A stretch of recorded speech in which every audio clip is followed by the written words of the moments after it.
Welcome back. In this final lesson of this section, we will revisit some of the main takeaways for the exam. This is meant to serve as a summary of the section. Starting off with the many parts to a VPC. Remember that each VPC we will get a different CIDR block of IP addresses, and each subnet within the VPC will get a different piece of the block of addresses. We also have route tables, and route tables are just a set of rules called routes that we use to determine where network traffic is directed.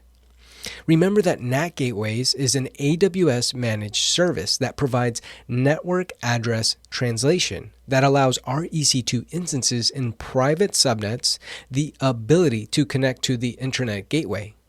Speaking of the Internet Gateway, this is a virtual appliance we attach to our VPCs to actually give us the ability to connect to the Internet. Now, don't forget that virtual private clouds are basically virtual data centers in the cloud, and AWS automatically creates a virtual data center in each single region for you.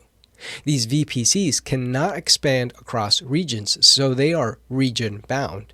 And within these VPCs, we can create subnets. And subnets are a partition or a single part of our virtual private cloud.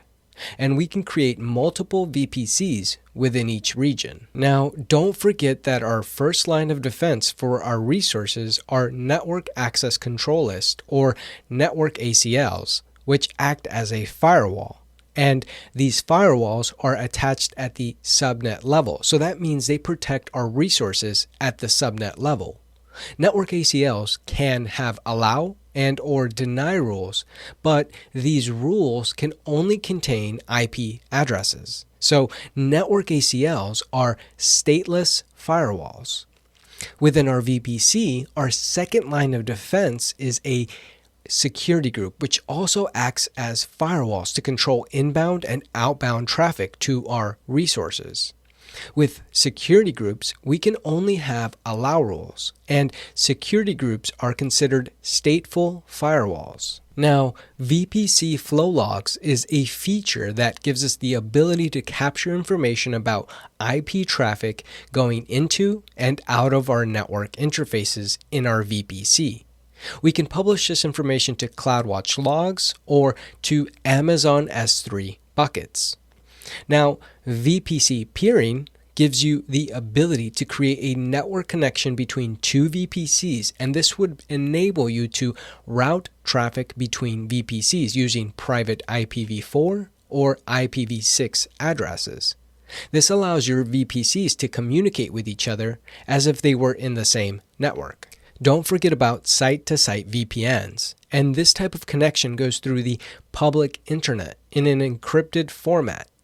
We also have Direct Connect connection, which is a private connection between our AWS VPC and our on-premise data center. Direct Connect connection requires a third-party connection center that is usually physically located near your on-premise data center that can connect to your AWS VPC. And don't forget about transit gateways, which give us the ability to connect to thousands of VPCs and on-premise networks through a central cloud router. Also, don't forget about AWS Outpost, which is a fully managed service that basically extends the AWS infrastructure and service to our on-premise data centers. That's it for this section summary. I'll see you in the next section.